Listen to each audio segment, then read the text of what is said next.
This rocket engine is so powerful, it can destroy itself in milliseconds. The Raptor engine from SpaceX is one of the most complex machines ever built. Everything inside it is connected: fuel, oxygen, pressure. Basically, one mistake, and boom.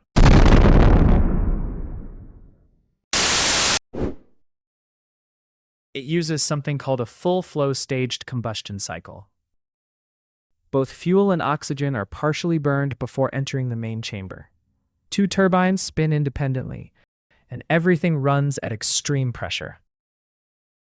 The chamber pressure reaches around 300 bar. That's 3 times higher than older engines. At this level, even a tiny imbalance. But when everything works perfectly, this becomes one of the most efficient engines ever built. If you want more deep dives like this, subscribe.